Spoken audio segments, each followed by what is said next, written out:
Soundstripe.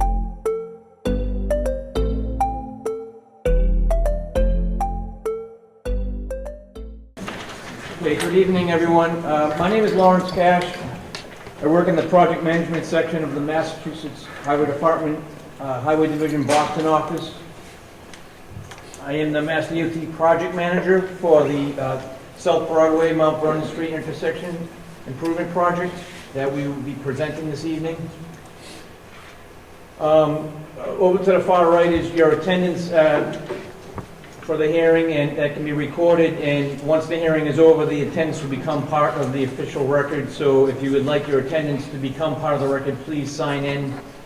And also to the right, there's also a handout for tonight's project.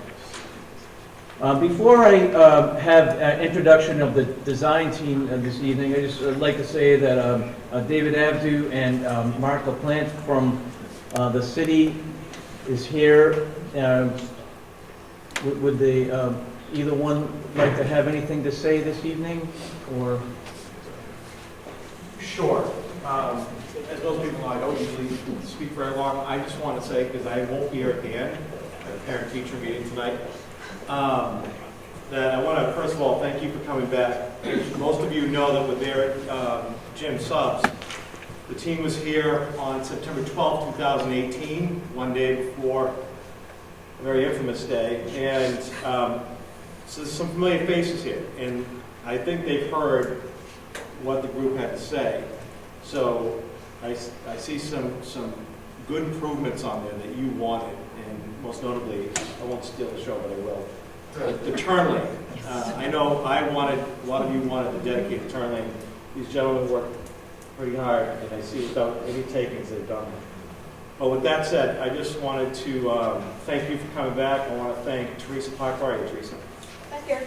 For pulling this meeting together and making the adjustments. The meeting was originally not here, and Teresa's team, when Wendy was on from the mayor's office, they got it moved here. I think this is great, great setup. And with that, Mark, Verion, so thank you. I won't be here, but if anyone has anything after the meeting, please reach out.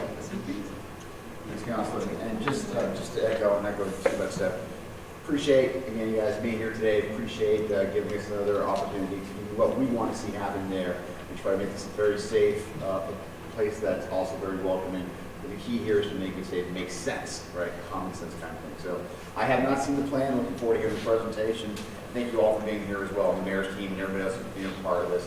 I do appreciate that you got, cold in the night, got a decent number of people that are here to listen and find out and give input on this project. Thank you.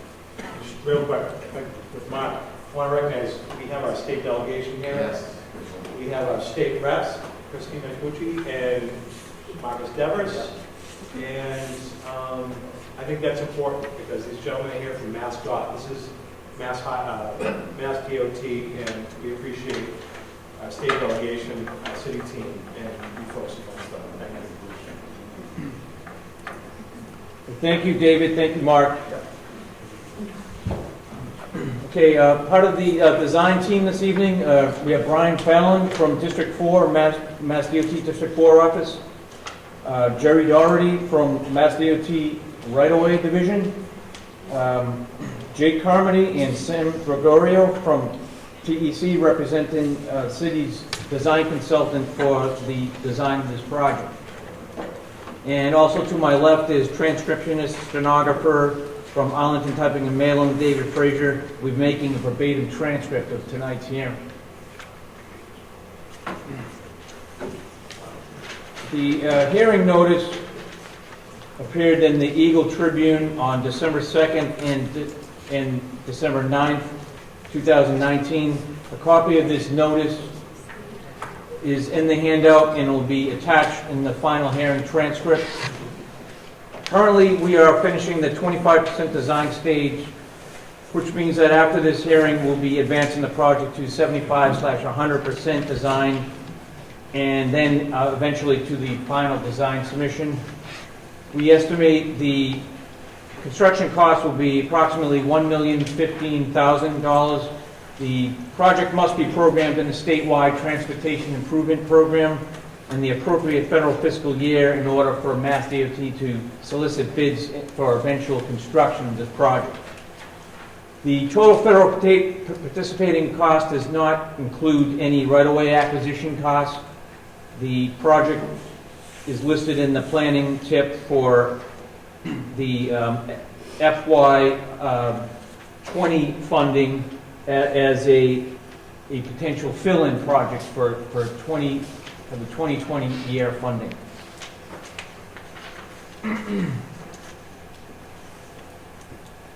In a few minutes, we will be able to have the design presentation for you, but first I'd like to have Jerry Doherty explain the right-of-way procedures for you. Thank you, Larry. Good evening, everybody. When the Commonwealth acted through the Massachusetts Department of Transportation Highway Division indicated that it would accept this $1 million project funding, your city accepted certain responsibilities. One of those responsibilities is acquiring all the necessary rights in the private and public land for design, construction, and implementation of this project.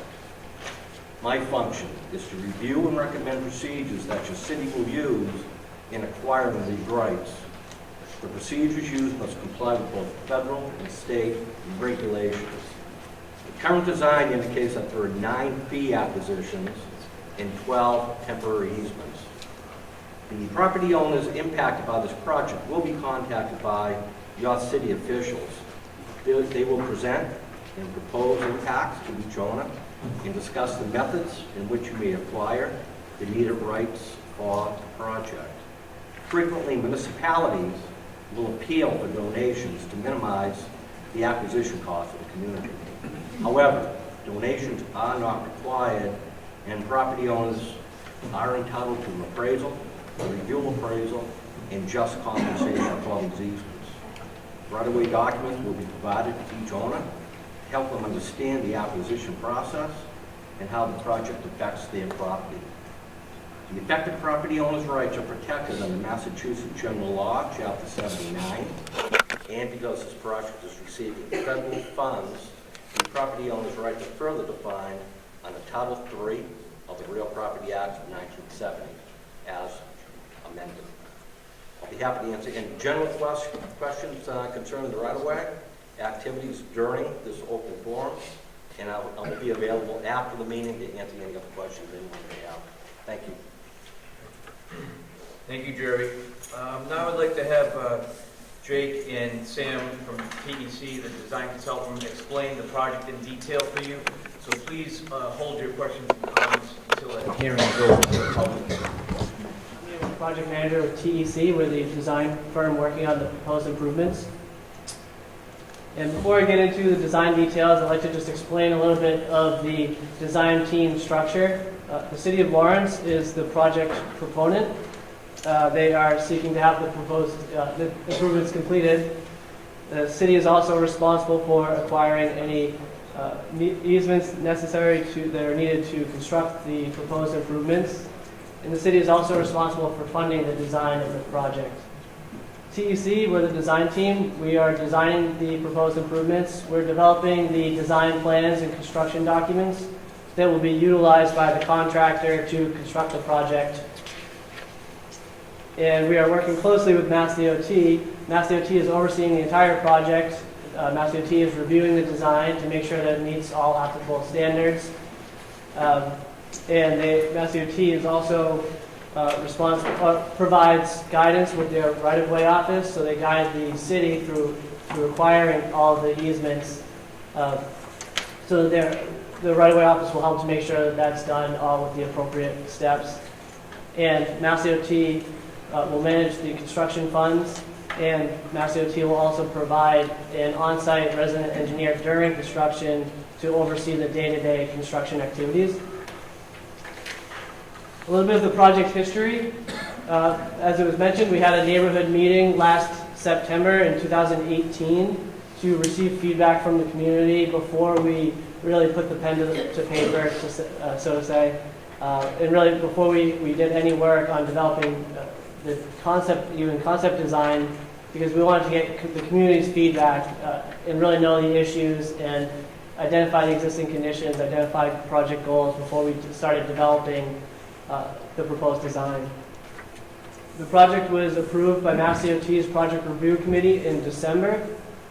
And from there, we started and we surveyed the project, and we developed the 25% design documents, which is really the first early stage of design documents. Mass DOT has since reviewed those documents, and we've held meetings with with the public and private utility owners along the corridor, so that all of the project is coordinated with the utility companies, and any improvements that have to be made can occur prior to our project or as part of this project. That's something that just helps so that, say a private utility finds out or realizes that they have some improvements in the queue and they want to dig up the road next year, or the year after we finish the project and install their utilities, we don't have our new project disrupted. So all of that is made aware of the utility companies early on, so that any of that can be accommodated.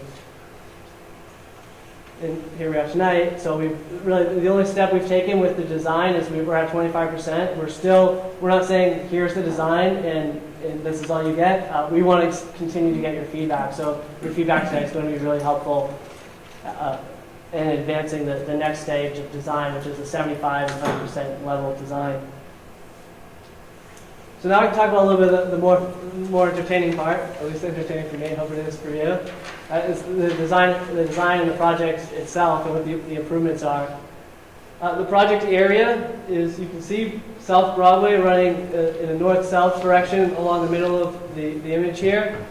The project extends from Shaw Street and South Street to the south up to Gorham and Lafayette.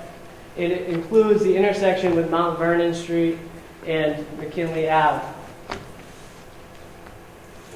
I like to put these little segue slides in here so that I can change the discussion or kind of guide what I'm going to talk about. But why do we need this project? I think that everyone here agrees that this intersection needs some love.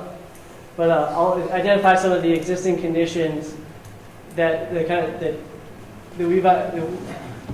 as a community have helped us to identify, and that we've realized before we started to develop goals and really put our pen to paper and come up with a design that we think will serve this intersection and this section of the corridor. So intersection operations, right now, South Broadway and Mount Vernon are signalized together as a signalized intersection. And McKinley comes in under, as you probably all already know, McKinley comes in under stop control almost inside of that intersection. All of the approaches are just one lane, so there's turning vehicles aren't able to separate from the traffic, and vehicles that are traveling through can't get around the turning vehicles that are stopped. And McKinley Ave isn't even signalized, so vehicles entering from McKinley, they're under stop control. They have to wait for gaps for all the traffic that's using the signal. That also creates some safety issues where a vehicle traveling, say, north on South Broadway has a green light. They wouldn't expect to have a car drive right on into the intersection that's not controlled by the signal. The condition of the intersection, the very few pavement markings, just a double yellow down the middle of the road, so really no delineation for lanes or for parking to separate the lanes and parking.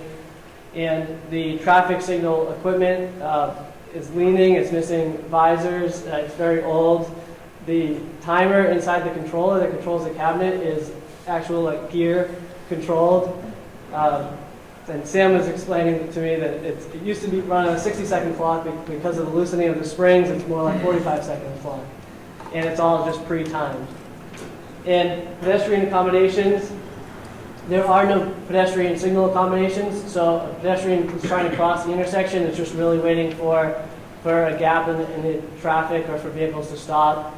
And pedestrians that have to cross aren't afforded the opportunity to push the button and be given a designated, a safer countdown pedestrian signal head.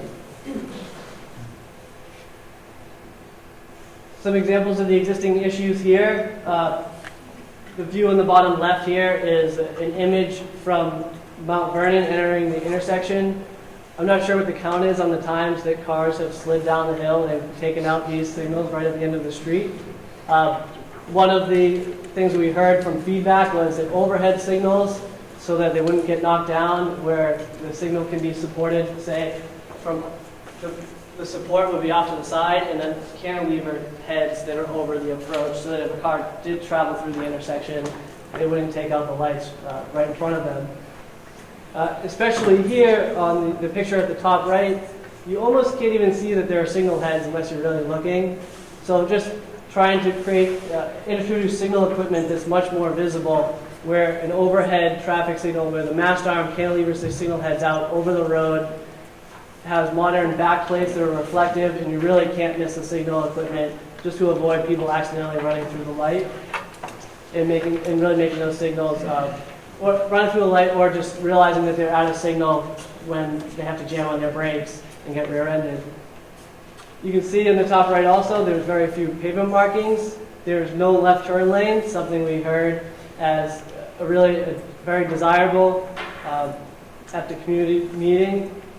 So where there's no left turn lane, vehicles that are turning left today have to wait for gaps in southbound traffic. The introduction of a left turn lane and a designated signal time, green timing, would allow vehicles to get across without having to wait for gaps and wait for an opportunity to speed through an opening. And then the vehicles in the through traffic don't necessarily get stuck behind somebody that's turning left. Another issue we see is that even when there is space, when there isn't a car that's parked up against the curb, and you can get around the car that's turning left, you're really making an unsafe condition for somebody that the few bicyclists that would be using this road that might be riding up the right side of the road, and you wouldn't see them, and you go around the left turning car. It introduces a collision opportunity with bicyclists in that condition. And additionally, with the lack of pedestrian equipment and having to drive around a car that stopped to take a left, there might be a pedestrian. That car might have actually just stopped to let a pedestrian go, when another car thinks they're turning left, drives around them, and then you have an unsafe condition there as well. There's very little curb reveal, where the separation between the sidewalk and the roadway, something that, because of the curbing being there for such a long time and the roadway being paved without being milled, or just paved because it used to be cobblestones with a curb, and once you add that pavement, you start to bury the curb, that vertical separation between the roadway and the sidewalk. So realizing that having that condition is less desirable for pedestrians. Vehicles can, say when they're parking, can end up parking on the sidewalk, so blocking some of the sidewalk, or just backing into the sidewalk when they're parallel parking, unintentionally, but driving partially up onto the sidewalk where a pedestrian could be. So something we want to do is introduce that vertical separation and introduce a safer condition for pedestrians. Not really the best picture down here to describe it, but really the on-street parking blocking the pedestrian views of pedestrians that are in the crosswalk. Right here, so say this truck coming north on South Broadway, if this van parked right up against the crosswalk, that truck wouldn't be able to see a pedestrian that was standing right here in the crosswalk. So trying to preclude parking right up against the crosswalk and right in the intersection is something that we've identified as a project goal. And with the introduction of pedestrian equipment, will also help pedestrians that are trying to cross. And then just really the general condition of the roadway and sidewalks. Some of the sidewalks are in decent condition, but then, like I said, there's no curb reveal. And some of them have a cross slope that's not appropriate for persons with disabilities to traverse easily, where it's a little too steep. Oh, sorry.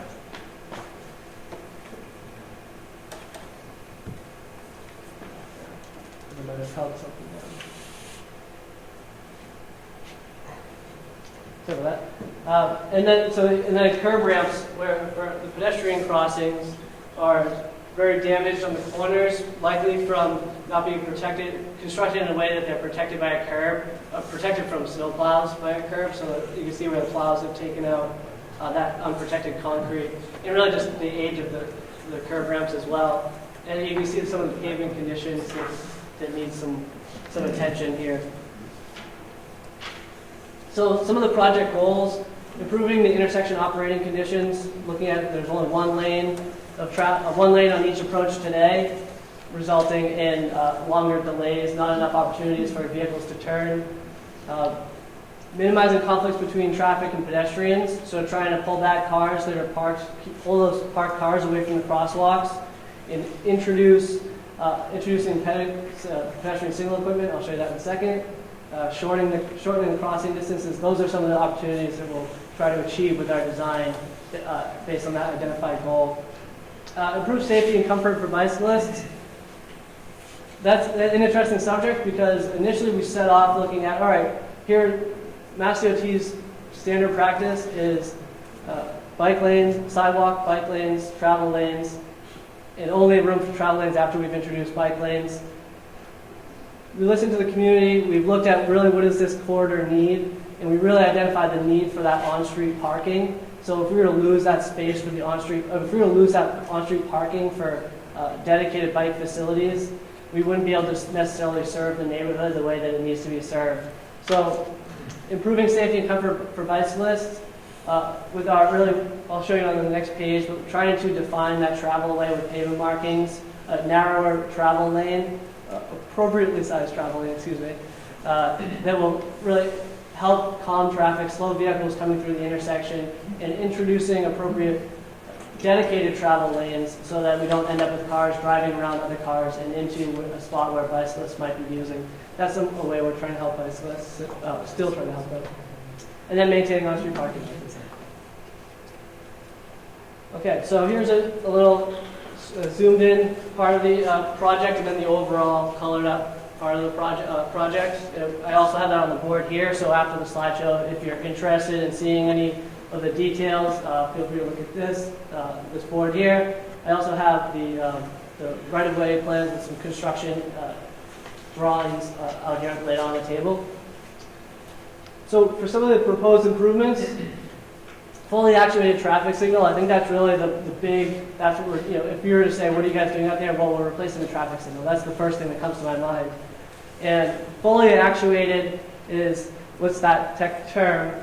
But today, like I said, it's a mechanical timer inside of a controller so that the traffic signal today is running pre-timed. There's just, this approach goes green, and then this approach goes green, and then this approach goes green.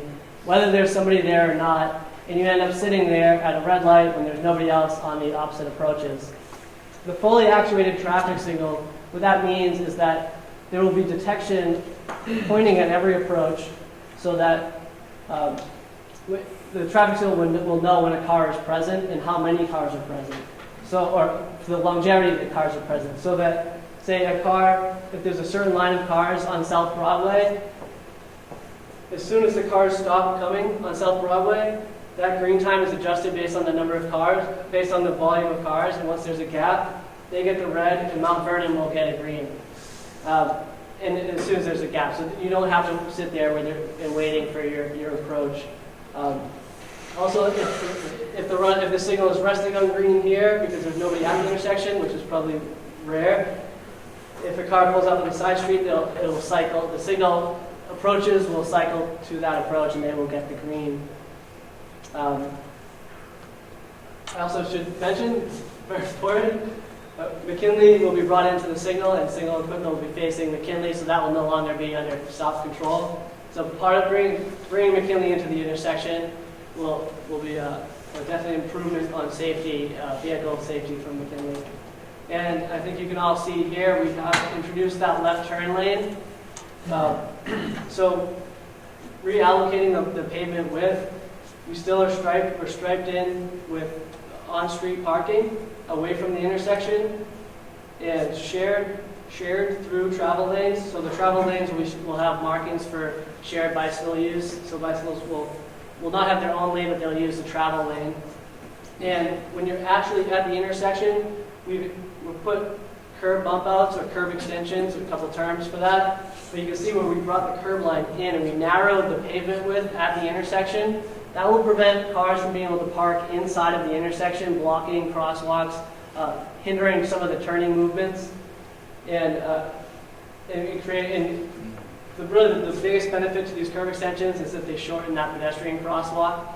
They make pedestrians more visible. It brings pedestrians out from behind parked cars before they're actually standing on the pavement. And it shortens the amount of time that pedestrians are in the street. Sidewalks and the curb ramps will all be reconstructed. We're going to reset all of the granite curbing along the road so that it's higher. It has at least a 6-inch curb reveal and will prevent cars from just driving right up onto the sidewalk. And when we bring that curb reveal up, we can't do that without actually reconstructing the sidewalks along the corridor. And the curb ramps, all of the little accessible curb ramps are at each of the corners or each of the crosswalks will help bring all users down to the crosswalk and across the street and back up onto the sidewalk at appropriate slopes and grades that are achievable by all users. The crosswalk markings will be restored. And the markings itself on the roadway, like I said, today there's just a double yellow. We're going to introduce turn lanes, and we're going to introduce shoulder stripes that will give dedicated travel lane widths, which will help with traffic calming instead of having a wide sea of pavement, especially in midday where there's less traffic and there aren't as many parked cars. You might get higher speeds running through the intersection. So trying to create a feel for how wide your lane is, and it's a little bit more comfortable, or it's more comfortable, appropriate width, will help calm traffic through the intersection. The left turn lane, like I mentioned, will be a significant help with traffic operations. Something I hadn't touched on yet is that the overall delay at the intersection, so the average amount of time it takes for a car to get through this intersection during a peak hour was really, we look at the busiest times of the day in the morning and the evening is really what we're gauging the traffic signal operations on and the traffic signal's ability to process traffic. So during that peak hour in the morning and the evening is close to about 1.5 minutes right now for the average of all cars coming through this intersection. In the design year, so 10 years from now? 10 years from now at the current growth rate. At the current population growth rate? Yeah. 10 years from now, the traffic delay overall for all the cars is approximately 4.5 minutes? Yeah. Before improvements. Without the improvements, thank you. That's important. A lot of that is cars that are sitting here waiting to turn left, and everybody who's trying to get through the intersection is stuck behind them. So when we introduce this left turn lane, we have a certain amount of green time that's allocated so this left turn lane can go without the southbound traffic coming.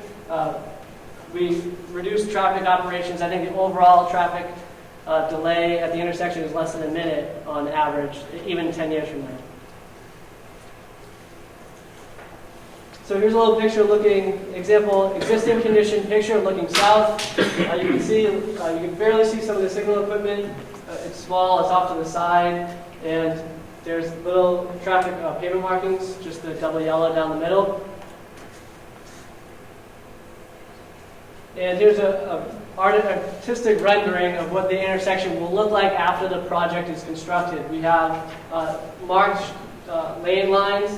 We have the dedicated parking, the curb extensions at the intersection, and then the overhead traffic signal equipment, which will be much more visible at the intersection. So just to recap on what the proposed improvements include, we have intersection functionality. That's that fully actuated traffic signal. It's modern. It has detection that can see where the cars are, and it can adjust the timing appropriately depending on the time of day. And then we have vehicle safety and level of service. Introducing that left turn lane so that cars don't have to look for gaps as often to make that left turn move. Bring the curb lines in to really help with the calming of the traffic.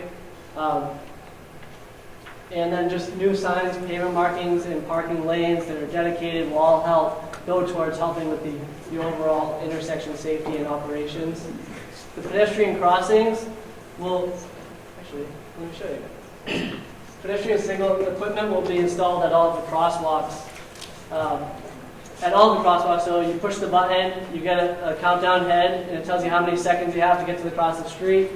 And then when it's at like 3 or 4, you start running. No, there's always enough time. It's just so that you don't start to cross the street if you've approached something that's already counting down. And then pedestrian accessibility, just those new updated curb ramps, improved ADA accommodations, the sidewalks that are a little bit higher, separated from the road, and then, like I said, the pedestrian equipment. How will traffic be affected? Like I said, this just helps me. It's great. It just segues right to a different topic without any awkward break, right? So during construction, there'll be police details out here. It's not going to be peaches and cream through construction. There'll be lane shifts. There'll be certain times where parking is restricted on one side of the street or the other so that the construction activities can occur. Pedestrians will have to be detoured at certain construction phasing, depending on what sidewalk they're working on. So either pedestrians having to cross the street to the other side and come back, or being detoured into a designated parking space for pedestrians within the pavement width. And then lane closures altogether and detours are possible during off-peak hours. We try to not detour traffic or close the road, close sections of the roadways during times when there's heavier traffic volumes. So for next steps, we will take the feedback we get tonight and we'll advance to the 75% design, which is just a higher level of design, more refined. We incorporate DOT's input and start adding more of the details that will help a contractor actually construct the project. The city will be meeting with the butters to secure the rights of entry or acquire any necessary easements so the project can be constructed with all necessary property. We'll complete the final PS&E, which is the final plan, specs, and estimate, which are the final construction documents that are used by the contractor to build the project. We'll advertise for construction next summer. We're planning to advertise, so that just means that the project will be put out to bid so that contractors can bid on it, which is a process that is managed by Mass DOT. And then construction is, if it's advertised next summer, construction would be probably available to start late next year, but likely the bulk of the work would be, I picture, starting in the spring of 2021. If you have questions, I put Larry, Lawrence Gash's contact info. The next page is just whether you have questions, so I'll just leave Larry's contact info while we proceed with our Okay. Thank you, Jake. Before I open the hearing to all of you for questions and comments, I'd just like to state the hearing procedure. First, we are here to listen to your input to help us for this project going forward. That's the most important thing. We ask that anyone who wishes to have his or her comments entered into the hearing transcript to please stand up. I'm thinking maybe if you could come over to where the back side of this plan is so that we're able to hear you off the microphone area. So, if anybody has comments, you can either just form a line, that's fine. And it's very important that we get your last name for the transcript, just so that we can have a verbatim transcript as required by law. Also, one thing before we open the hearing, the last sheet of the handout is a mail-in sheet. If you have any questions or comments that you would like to submit in writing, please use this sheet for that purpose. You can use the sheet, you can leave it with me tonight, or you can mail it to the Mass DOT within 10 business days, and it will become part of the official record. Lastly, it's normal procedure for us to ask if there's any federal, state, or local elected officials that would like to speak first at this time. Yes, sir. Can I do it for now? Oh, sure. Yeah. Perfect. I'm a member of the Oversight Committee. Oh, my name is Marcos Devers. Thank you. I'm a member of the Oversight Committee, and probably hearing something was presented before us regarding to the intersection of 28 495. Maybe you have knowledge of it. I think there's some improvement to the gateway on Broadway too, unless it is this project that was actually discussed at the public hearing. I think that within the projects that the Merrimack Valley Planning Commission, one of them is addressing the ramps on Route 28 towards 495. It's, for me, for most Laurentians, and particularly the South Lawrence residents and the Lawrence residents at large, that would be a great project of great importance. That would be linked to this one some way, somehow, by the statistics in terms of the traffic within the coming years, if we are going to perform any improvement to that intersection, which is a very, very awful intersection. You got to, when you're coming northbound, you got to go towards Andover and then come back to get into Lawrence. So that's a project that we need to take into account. And I think it is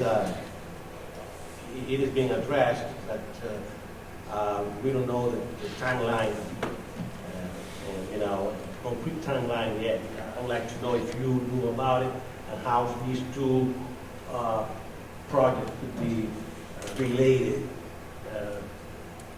seeing the vicinity that exists. They are close. They're talking about maybe less than a quarter mile. Yeah, Any knowledge about it? yeah, I'm not, it doesn't mean, I'm not familiar with the projects at 28 and 495. This project, the goal of this project is that there's an opportunity, an opening of funding and trying to really see an opportunity to upgrade this intersection in the near term and try to slip it into this fiscal year. So whether we increase the scope and scale of the project, it would have to be as part of a separate project, because we're trying to just keep this project small and isolated to this intersection, which really gives this project the best chance to go to construction and with this advertisement, with this quick advertisement schedule and within the year. Yes, actually my input is due to the fact that the traffic statistics have to be taken into account, how the geometric design will change, and how this one will be affected by the future one, and vice versa. Yeah, our traffic data doesn't accommodate any modifications to the operations at that interchange. In general, any change to the ramps intersections doesn't necessarily change overall what would go through this intersection. It might end up in even then it actually might not even end up in a different approach, because if someone's coming south from the intersection and takes the giant U-turn down the other side of 28 down by the churches, and they come up South Street enters back into 28 before this intersection. So a lot of that traffic is still going to be there. It's just now they're coming straight through instead of turning from south, for instance. Assuming that they were going to have to U-turn at some point. The whole point of making that off the ramps, if the ramps came in straight, there was a signal there, for instance, and now instead of taking that giant turn, they're just coming up 28 directly. That's still a movement at this intersection on the exact same through movement, because again, south came in before the intersection actually happened. So volume-wise, we don't anticipate it changing. And in a sense of where this intersection comes into play, it was, for instance, the left turn lane and pulling more cars actually back into the signal. So I know we have, for instance, a lot of cut-through traffic. I know that's one of the biggest concerns with some of the side streets before and after the signal that we're currently doing improvements on. But with that left turn lane, that should actually pull cars back into this intersection, because again, as he reported and we've shown in our design report, which I think is available for everybody, right? the operation just with the left turn lane and just providing a signal that actually is demand-based improves the operation significantly. So we don't think that if something goes on at the ramp, for instance, that's going to necessarily still cause people to take the cut-throughs or to not be going through this intersection. We still think they would be. And our traffic volumes assume that all that volume would still be there to ensure that our design can go with that, I guess, a worst-case scenario. Yeah, you can ask that again if you want to. I was just... All right, Peter Carroll, I live on Mount Vernon Street, 45 years. I attended the first meeting at Jim's, and I want to say, number one, there's been significant improvements and changes, and it looks like about 90% of what was brought up at that meeting has been changed. Like the bike lane, I thought that was a showstopper. We didn't have a bike lane, we weren't going to have it, so that's good. The only quick question that I have is, you asked about assessment easements. On the original one that we first put out, the line showed so much. This new one that you have here, the diagonals show that there's some activity right up to the houses.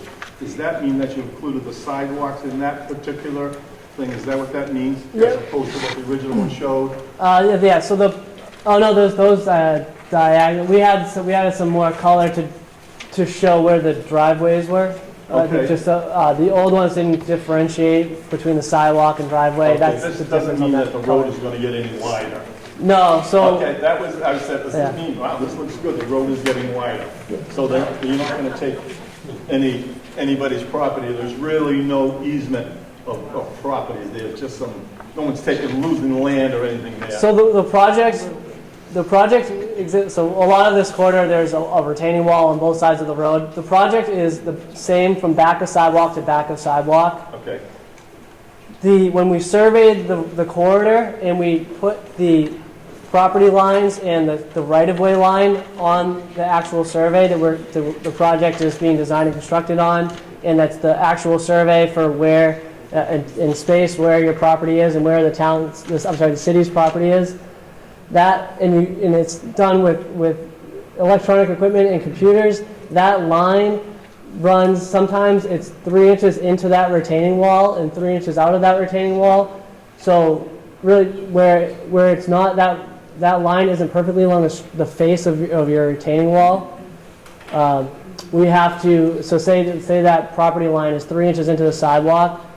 This project does have permanent easements because we have to make the sidewalk part of the public right-of-way. So if there's a permanent easement on your property, it's so that we can just make that sidewalk legitimately part of the city's property.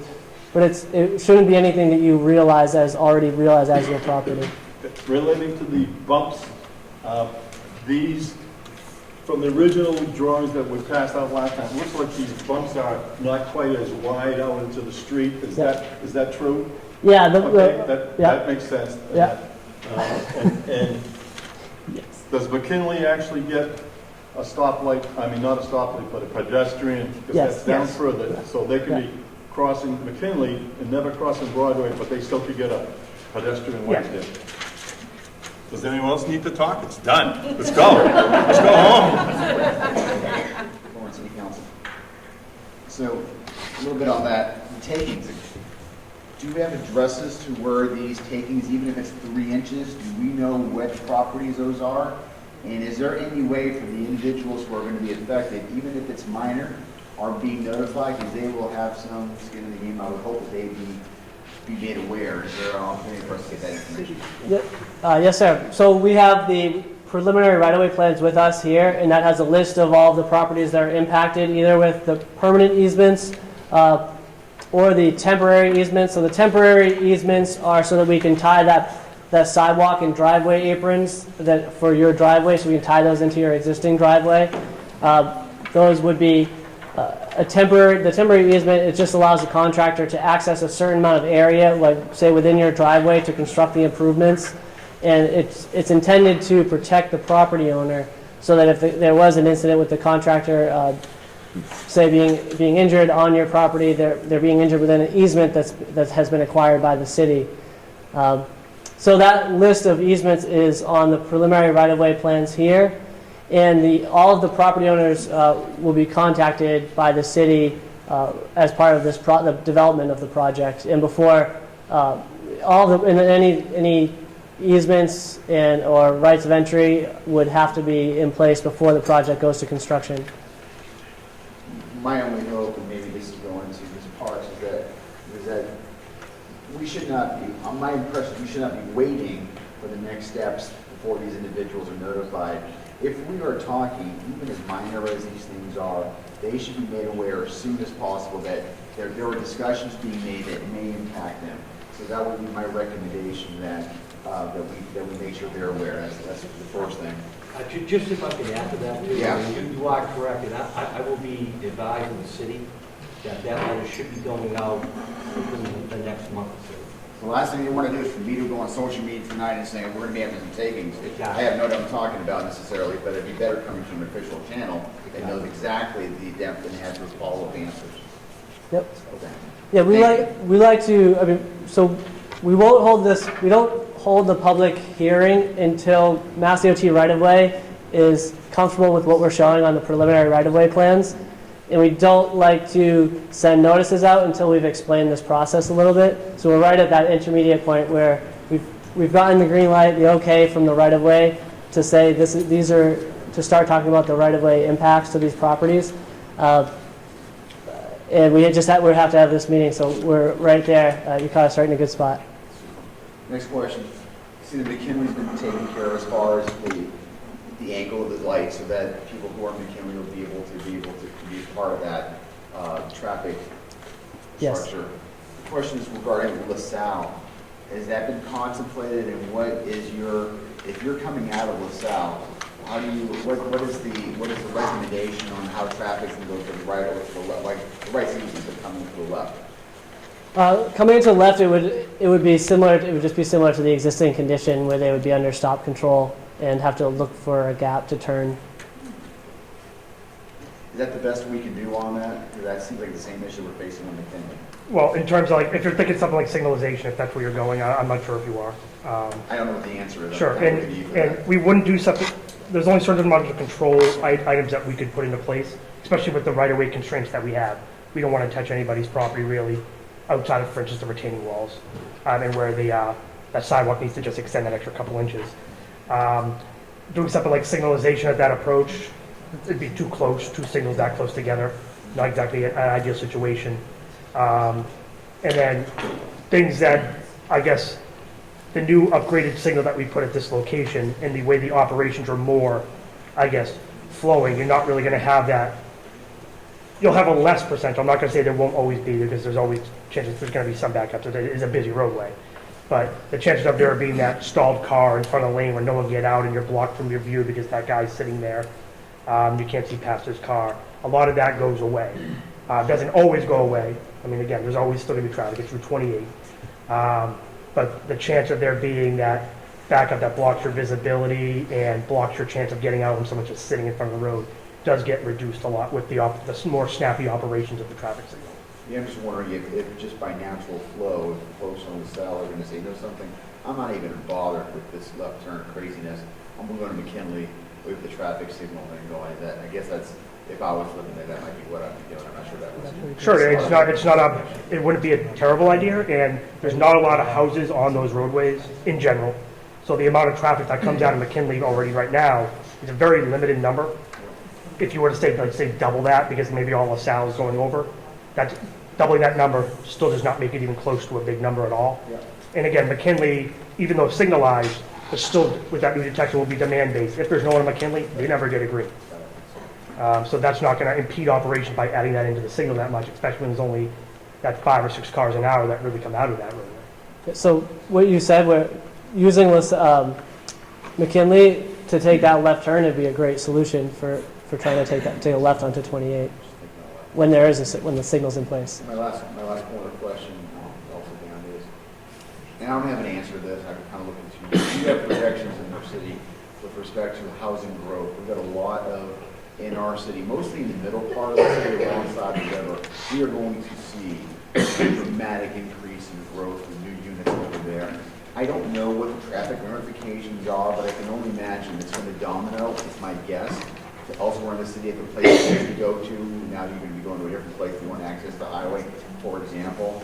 Have you in your design team had considered the population growth that we are going to expect to see in our city in the next year, 2 or 5? So when we did our traffic counts, we get a traffic count set, but that's not the numbers we use for our design. That's a depiction of what it was in probably 2018. What we do is we grow those numbers into the future. We call up Teresa's office and we ask them, what other developments specifically do you know that are going in? And we'll add them into the traffic study. We have 141 Winthrop Avenue, the Showcase 2 cinema redevelopment, expansion of Muffintown, things like that. Those are already added. And then on top of that, we added about a 1.46% growth rate every year for 10 years on top of those numbers Baseline. to get all on top of the existing numbers in order to get a mass projection of what it's going to be 10 years out of the volumes. Which, so we're talking about basically about 1.5 a year over 10 years. That's 1.5% per year on top of the existing volume. So we're talking about, I'm trying to do the math in my head, but about 16 or 17% more traffic just from the growth rate on top of existing volumes, plus the other developments that we know of. And that's what we use for our traffic volumes in order to design the signal, for instance, in the volume, in the rest of the intersection. The 1.5% is based on traffic growth that we've seen over the past 5 years in this area. So we've projected that same 1.5% forward for 10 years. Those are count stations in Lawrence and what they've actually grown over the past couple of years. Once down, I can follow up with you, Mr. Parks, on some of that data that you got in and how we got to this 5%. Thank you very much. All right, are there any other local elected officials that would like to speak at this time? Okay, so at this time, I'd like to open the hearing to the general public. I just have a quick clarifying question, because the timeline. is Your not last in- name? Oh, sure, Seibert, Martha Seibert, S-Y-B-E-R-T. It's not like a Gantt chart where you can see what each task is going to take. Sorry, on the timeline? Yeah, because it's kind of vague. Between now and September 2020, you've got, unless there's more detail in there than what's in the handout here. I was just trying to figure out where the chunks of time, where the project could stumble or get bogged down, and which would push out the completion date. And it doesn't look like funds are guaranteed. It looks like it's a tip. So if it couldn't end up in this fiscal year, it's going to end up in next fiscal year. Yeah. And is there a possibility that this could be 2 years out instead of a year? So, well, this project has momentum, but so I didn't really put dates to this. The 75% design will be in probably January, February of 2020. The right-of-way process, acquiring the easements, will occur in the winter and spring of 2020, and we'll complete the final design in the spring of 2020 as well. So really, just the next 2 seasons is where we're going to be just finishing design and acquiring those easements. From there, in June, we're looking at June advertising for construction. So all of the right-of-way will be in place. We picture by June, and we picture the design being done by June of 2020. Okay. And then we go to advertisement, where Mass DOT takes the construction documents, all of the quantities that have been estimated, and they put them out to bid. Mm-hmm. And there's a period of time where the project has to be out to bid, where contractors have a chance to bid on the project, say, well, okay. But for those who aren't, so for those who aren't, the bidding process where contractors will say, well, we'll construct pavement for this much per square yard, and we'll put the signal in for this much money. And really, the lowest bidder is what we're looking for, lowest adequate bidder. And then to actually get that bidder under contract, there's a period of time where there's a back and forth with Mass DOT to get the winning bid under contract. So really, from June, where we're done with design, we're done with our right-of-way acquisition. Then we're looking at it's typically about 6 months, 4 to 6 months, right, Larry? 4 to 6 Yeah, months? it's, from the time of advertising, the goal is to try and get notice to proceed about 120 days after the advertising. And no, And no, it's really just to secure the contractor bonds and awarding the contract. There's a whole standard legal process for that, so. So then if we look at notice to proceed, meaning that's when the contractor can start, that we told them that, hey, okay, everything's in place, go get to work. If that happens in October or November, the Mass DOT's construction cutoff for the season, where you can't be placing material, is November 15th. So if the contractor gets notice to proceed in October, September, October, November, there's a chance they would elect to it would be most beneficial for them to start up April 15th when they can start up in the spring. So that puts them out to April 2021. So what's your projection for, is it a 90-day project, is it a 180-day project? Yeah, Is it so we picture it being a one-season project in the sense, meaning between April and November of 2021, we see the project occurring. And the road isn't going to be dug up and detoured throughout that whole period. It could be, and I can't control the contractor's schedule, but it could be 2 or 3 months. You can't do the contract. What's that? You can't do the contract. Right. It's really, Right. the duration will be a function of what the utilities involved. Right. So it would be maybe like 2 or 3 months of where there's like heavy construction operation occurring, and then lingering improvements or various levels of project of the construction occurring at a time. All right, thank you.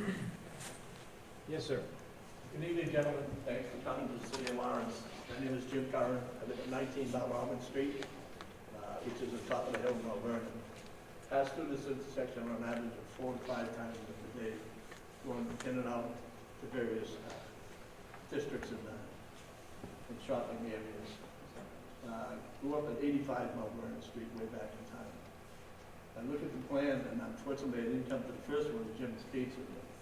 I look at it tonight, and I have some reservations as a person who uses this quite frequently, particularly when you're coming from Andover, heading in the north direction to the intersection of Mount Vernon and Route 128.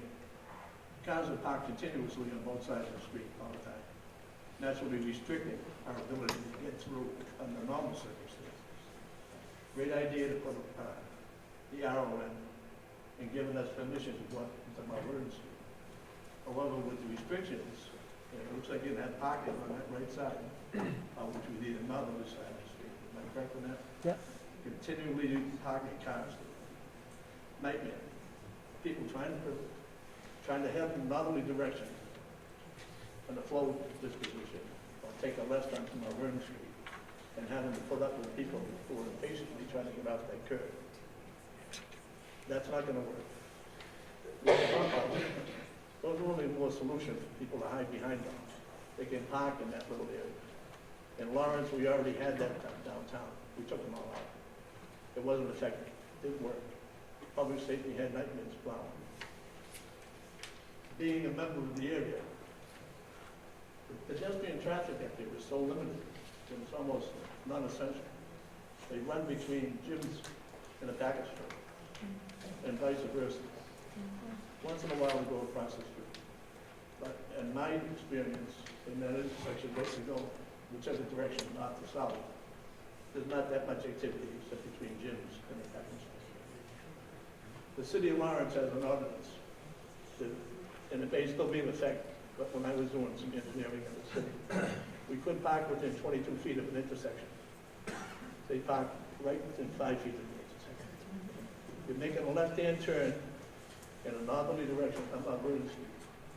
You're impeded by your flow because people getting out of their cars to go to Jim's suburb. The street doesn't get bigger. It gets more restricted.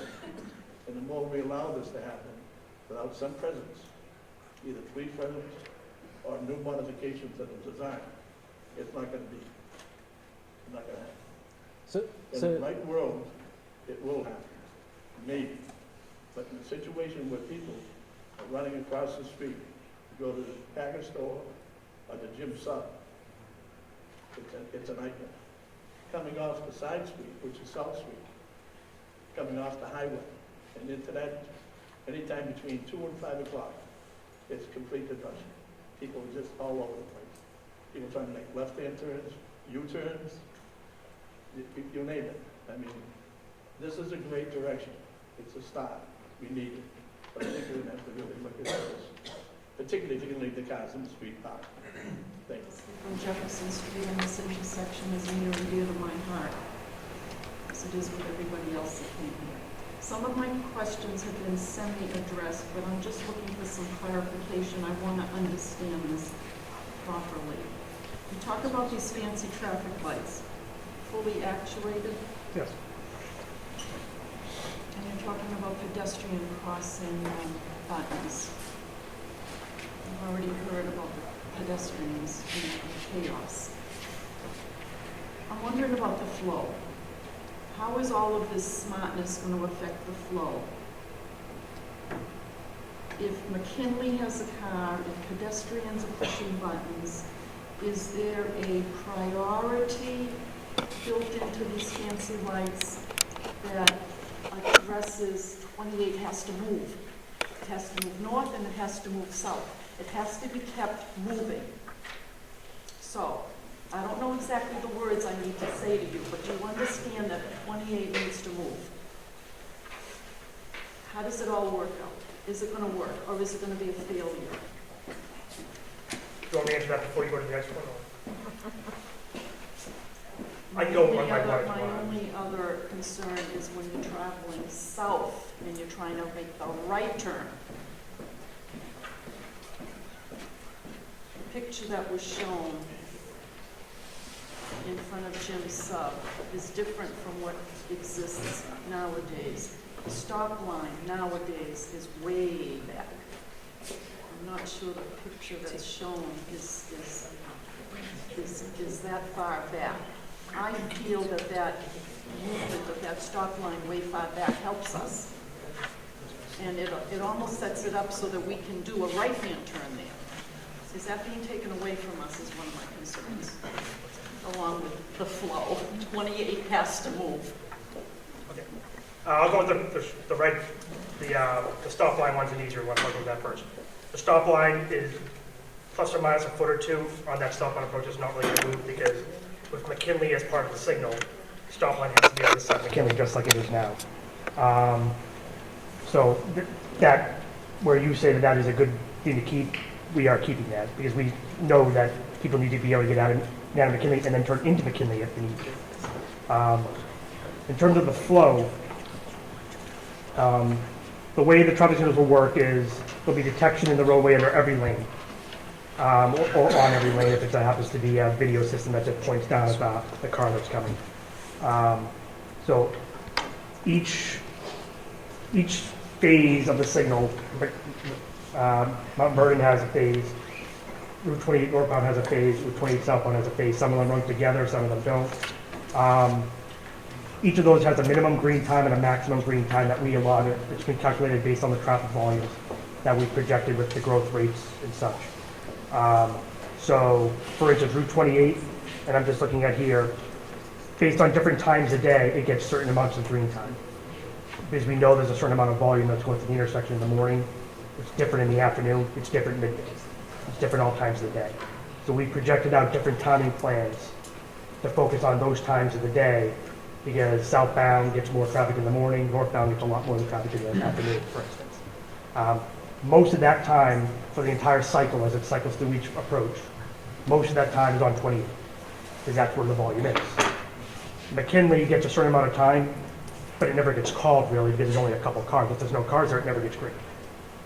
Mount Vernon gets a certain amount of time every cycle to make sure that it can get out so you don't have the people. Well, right now, again, there's that short cycle that McKinley gets. A couple of cars get through, it goes to red. They're again sitting there for the next cycle. We give them a demand-based actuation. So if there's 20 cars, it will try to service as many of those cars as possible. Eventually, we'll hit a max time and says, okay, we got to go to the next one. Because again, we got to, just as you said, get the time back to 28 as fast as possible too. And then with that, there'll also be a certain amount of time dedicated to that left turn northbound protected, so southbound can't oppose it, in order for those people to get out. Now, the main movement for that northbound left turn is at the PM. The good thing is, there's the least amount of traffic southbound is also the PM, so that helps. So as they're taking that left turn protected, the through movement northbound is also going because they don't have a conflict at that point. So you're not stopping the flow even for that northbound. But it's just allow those certain amount of cars to get out. And that with that dedicated lane, it also gives them a place to queue. So maybe, let's say there's 12 cars that wanted to turn left, maybe 11 got through. That one who didn't, at least he still is in his own lane. He's now not conflicting with that northbound car. That wanted to go through, now would bypass if there's no one parked right there, like there is now. So, yeah. And then after, so we have, these timings are based off of all of the traffic counts that we've done, and the projections that we've made. After construction, one of the things that we do, or me personally, because I'll be the one doing it, is a signal inspection. So I'll be going through each part of the new traffic signal, inspecting it for standards. One of those things that I do with that is the timing. I'll be out there in the AM, I'll be out there in the PM, and I will be adjusting the timings in the field because I understand that this is just paper when I make the timings. So I want to go out there and actually see if I know a couple cars are not getting through each green cycle, maybe I add a couple seconds to that green to make sure maybe every car is now getting through, because that's not really going to interrupt the flow really much for everybody else. So it's also me in the field also adjusting after construction to make sure it fits what we projected it was going to do. So what we want to achieve is to make sure that the flow does keep going on every approach, mostly on Route 28. But again, that is the major corridor. That's the way in and out of downtown. And there's a little slot that every time it hits the tab, that's when it turns to yellow. Hits another tab, hits that to go to red. And it just stays that time forever, no matter what time of day. Same time 10 years ago, with the exception of the fact that it's actually probably running a little faster because it's much older. Whereas now, the new signal, if there's cars there, they will keep on green. If there's no cars there, okay, you're red, let's go somewhere else. And how badly do the pedestrian buttons affect the flow? So Depends on how many people, huh? it depends on how many people. Now, obviously, when there are pitch signals there, we expect there to be more pens because right now, who really wants to cross that intersection? But with the protection provided, we expect there to be some more. Now, the good thing about the curb extensions where we make the crosswalk smaller is we can reduce the time as much as possible. So we'll usually give them 7 seconds of a walk, and we'll give them X amount of feet based on the length they have to travel of the flashing don't walk. So that's where the short crosswalk comes into play and is better. And then that only can happen at most once a cycle. So everybody has to go through before it gets back to the PED, and it only goes to PED if someone presses the button. So even if this is a more well-populated pedestrian stop now, because again, there is the store, there is gyms, more people in the houses around here might actually want to walk now. It still will not be a significant amount of the total hour. When we did our projections, we were estimating that would probably go maybe 10 to 12 times an hour. Doesn't seem like a lot, but that's probably once every 3 cycles, once every 4 cycles of the light. And sometimes only one after another, but more times it can be 8 times between. So we base a projection based on the PEDs that we think could be there. And we don't expect it to be a real detriment. And for the times it has to go, it allows that pedestrian to get across in a safe manner, where right now there is nothing. Well, I think it was mentioned that there's poor visibility and people are just walking out in between cars and you can't see them. So, the idea of having these sidewalks that are controlled, it's definitely going to be a safety feature for the area. And it tries to get more compliance of the actual safety rules that we usually do have. Is it going to stop everybody from going between cars? No. But you can get that compliance from well, right now it's 0% there, right, because there's nothing. And maybe get that up to a compliance level, say like the 90%. A couple people might still run across, but you get that everywhere, you can't stop it. There's always going to be someone who runs across. But we try to make it as safe as possible for the people that we know could be there.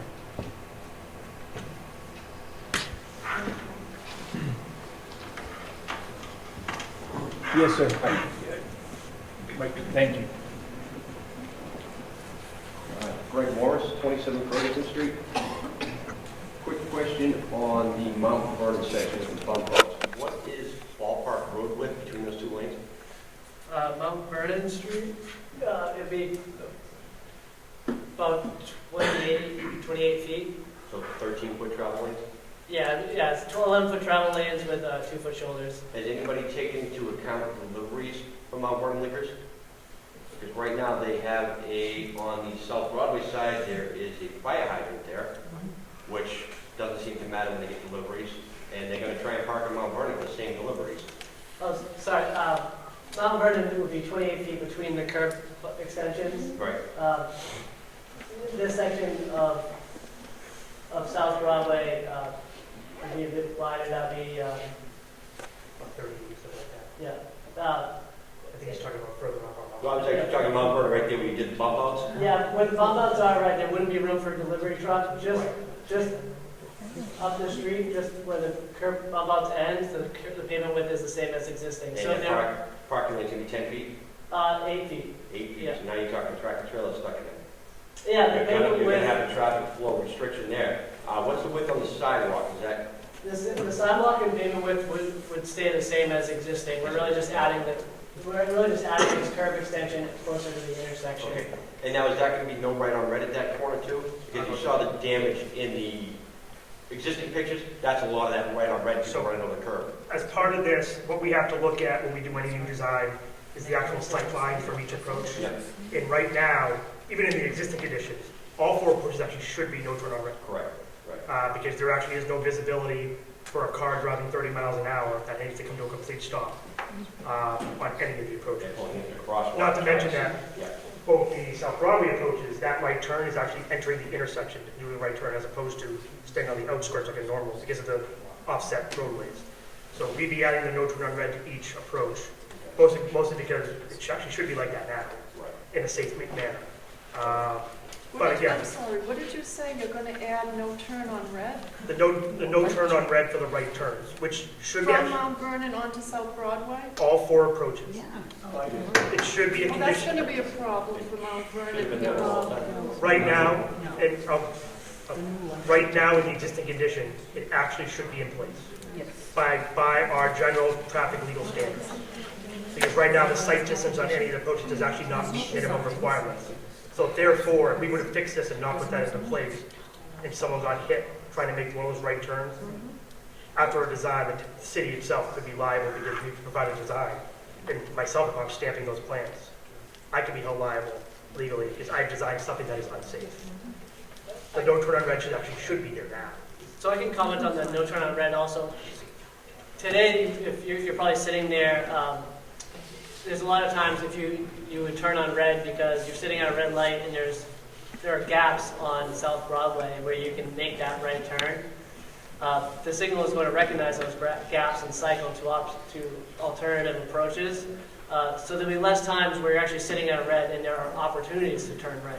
If you're sitting at the red light, it's likely because there's traffic that's continuous on an opposing approach. So it won't be the same as the existing condition. Our goal is for the signal, if there's no car there, they should be on red. Now that's not to say there might be a couple seconds in between because you have to go to yellow. You have to give everybody all red for people to clear an intersection.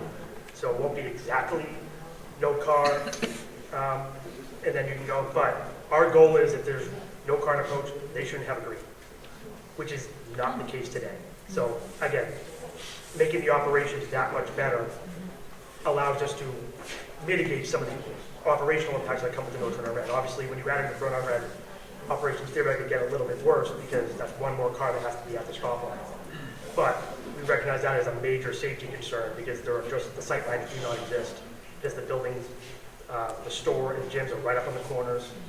And then on South Broadway itself, offset approaches, that right turn is actually putting you into the intersection in order to make the right, which is actually not safe at all. You're conflicted with a left turn on Mount Vernon if you're going northbound on right turn on red, for instance. Two more quick questions. Going northbound, left turn lane, is that going to be a flashing yellow arrow after green, similar to the ones that are out there now? It'll be a green arrow protected for a certain amount of seconds, demand-based as well. And then it will go to flashing yellow, which is currently a state standard dedicated. Yeah, this goes to what Councilman Plant was talking about. Have you given any thought on the south, making that a one-way easterly? So they're not worried about coming up into that intersection?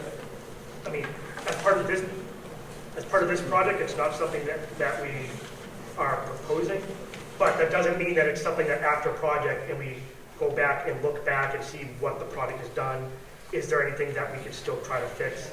And maybe that's a city project after that we look at after and say, because at that point, that's as easy as, for instance, sizing a couple cable markers. Well, I think at this point now, we change the road markings and change the signage and all that, you can keep that door strip in the middle going right up to your double yellow before the left-hand turn up to Mount Vernon. We wouldn't have to worry about that and the stop bar on the south if we have to come there. We can still leave the crosswalk there, obviously, but we can have it bring it in and around this way you utilize it, making traffic light.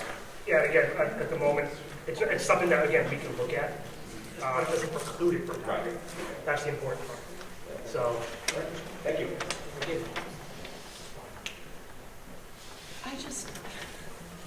I need to understand what just got described. I lost you somewhere. okay, the description was, could we change the flow one way or the other or something of LaSalle LaSalle. as part of this project? And our description is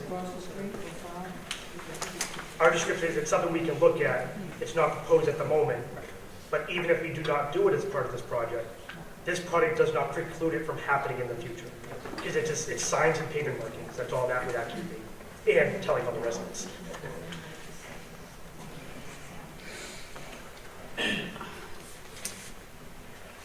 Any other comments at this time? Come up to the location of the plans. You want to say something again? No, I'll go home. Something's waiting, come on. All right, so if there's any, no further comments at this time, yes. I'd just like to remind you that the last sheet of the handout is a mail-in sheet. You can leave that with me tonight, or you can mail it to the department within 10 business days and become part of the official record. Also, before we close the hearing, I'd just like to say that we will stay here as long as you are interested in talking about the plans, and we'll try to help anything that might affect you personally regarding this project. Thank you for attending this evening and for providing us with the meeting location. I declare the hearing closed, and the time is 8:28 p.m. Soundstripe.